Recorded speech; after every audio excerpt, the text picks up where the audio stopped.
Welcome to News West 9's West Texas View with Johnny Lou Avery. Welcome to the West Texas View. I'm Johnny Lou Avery, and my guest today is someone that I think you're going to be really glad you had an opportunity to hear. Peter Gabel is a retired funeral director, and he has been wanting to write a book about things that everyone should know as they plan their own death or as they experience the sudden death of someone else. He states in the book that there is only about 2.5 times that the average person deals with funerals or death of a loved one that they are in charge of taking care of the arrangements. And so oftentimes we do that completely blind. We make bad decisions, we make costly decisions, and so he wrote a witty book, but a very jam-packed book with information, and we're going to be talking about that for the next 2 Sundays so that you'll know what you need to do. Peter Gabel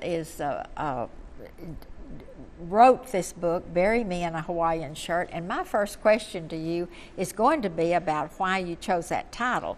But before we get into that, I want you to talk a little bit about you and tell us how you came into this business.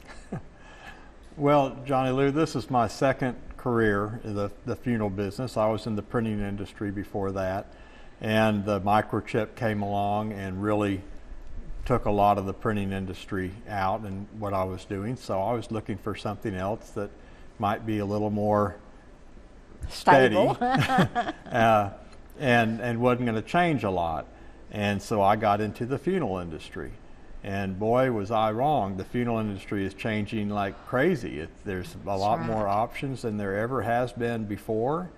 And there's just people that just, I realize, don't know much about it. They don't know what to expect, and although they might think they're prepared, most of the people that come in to speak to me as a funeral director were just clueless. So, and they let emotions, they let their ignorance of what their options are help them make the decisions, and then they regret those decisions later after it's too late, or they see that they spent money they didn't really need to spend.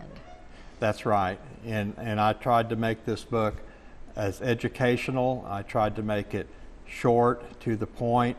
I didn't want to fill it up with a lot of personal anecdotes and things like that. I just wanted it to be informative.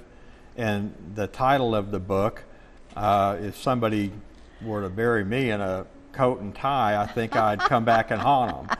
So I kind of like beaches and shorts and Hawaiian shirts. So that's and Jimmy Buffett. That's right. So I wanted to make it seem a little more pleasant rather than a dreary funeral book about death. So I put a little bit of humor in there, and there's some interesting trivia, but it's mostly just short and educational. And I love the way you have it outlined in the book, because you have each chapter that's dealing with a specific thing. So if someone's just interested in learning something about cremation, they can go straight to that chapter, or about the options in funeral services, they can go straight to that, or even cemeteries, how to choose cemeteries and so on.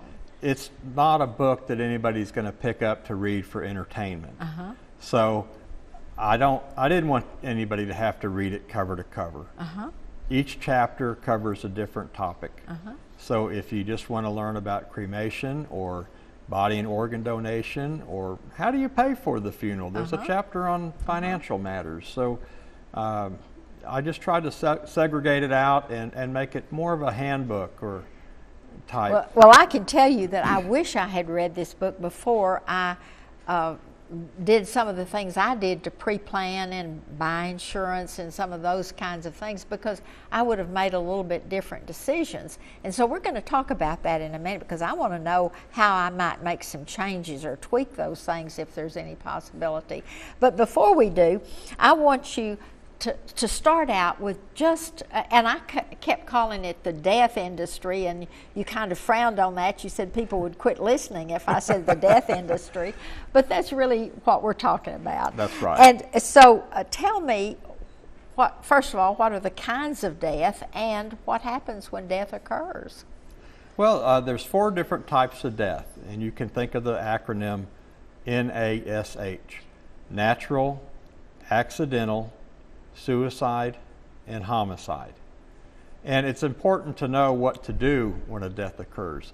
Typically, accident, suicide, or homicide will go to a medical examiner if you have one in your county, or to a justice of the peace in more rural areas to make a decision on whether an autopsy is to be performed.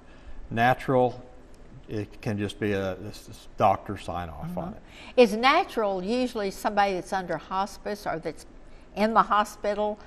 I mean, because there are natural deaths at home. Right. Typically they're under doctor's care, and most deaths are elderly. And this is what happens with elderly. All our lives are going to come to an end at some point. So typically they may be at home, but they may be under medications for heart problems or whatever else it may be. So it's not like it's totally unexpected, not like a sudden death that's typically unexpected. So, but a natural death might require justice of the peace. For example, if it was a very young person that had heart disease that nobody knew about, and absolutely. They dropped dead at 30.